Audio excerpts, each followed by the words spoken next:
Vi skal involvere vores beboere i arbejdet ude i afdelingerne, så man får ejerskab til sin lejlighed, blandt andet igennem råderetsregler og ligesådan man kan på afdelingsmøderne bestemme, hvad standard skal vores lejligheder have, og må vi have hund, eller må vi have en kat i lejlighederne, og skal vi have en ny legeplads, eller skal vi bruge penge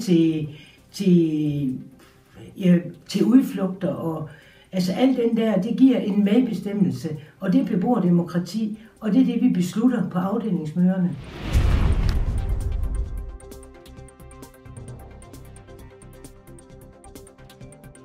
En god følelse er at være medbestemmende og beslutte nogle ting i ens afdeling,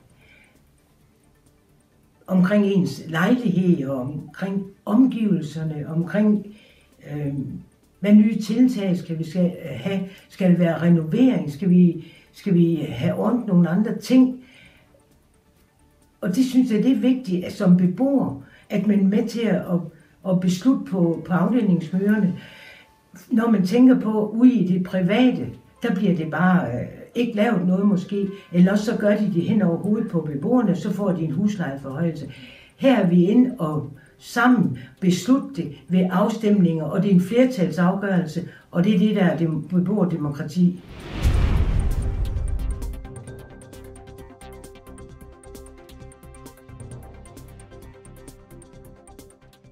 Jeg kan fortælle dig, at her til efteråret, der sender vi et spørgeskema ud til vores beboere, hvor vi vil spørge dem om, hvordan er det at bo i AB? Hvad vil de gerne have noget mere af måske? Og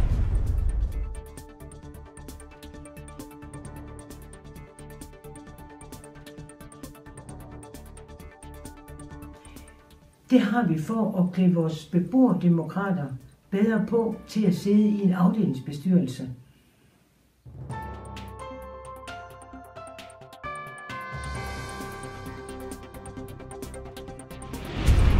Kompetenceudvalgets opgave, det kan blandt andet være at lave nogle kurser for vores afdelingsbestyrelser, og de kan også være med til at hjælpe organisationsbestyrelsen til at finde nogle emner omkring, når vi har repræsentantskabsmøder. Hvad er der at blive nu? Hvad kan vi snakke om politisk? Det er nogle af de opgaver, kompetenceudvalget kunne jeg forestille mig skulle have.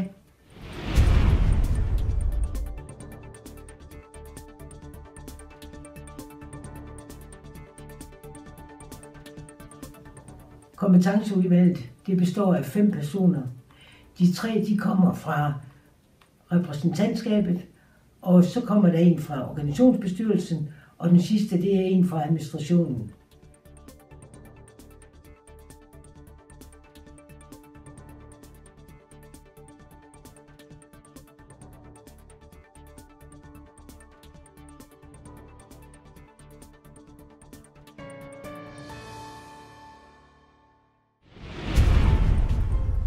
I foråret 2016 deltog jeg i Bolig Silkeborg regi i et flytte hjemmefra-kursus arrangeret af Silkeborg Bibliotek. Kurset henvendte sig til unge mennesker og 9. og 10. klasse, 15, 16, 17 år. Og de unge mennesker kunne tilmelde sig 3 forskellige workshops.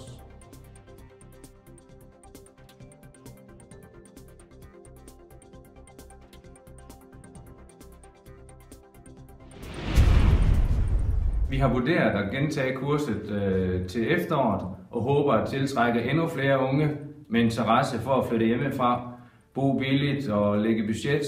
Vi har fastlagt tirsdag den 6. september fra 14 til 16 på Silkeborg Bibliotek.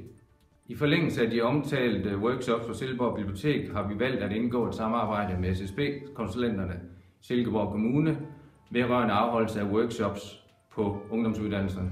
For eksempel kommer vi på Silkeborg Handelsskole, Teknisk Skole, hvor vi kommer og snakker om Bolig Silkeborg.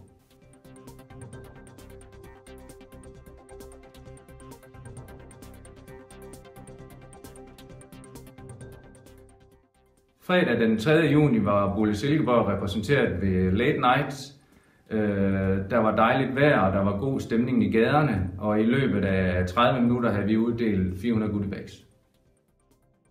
Vi var også på banegården, hvor vi beklædte ca. 200 cykler med Bolig Silkeborg cykelsædeovertræk.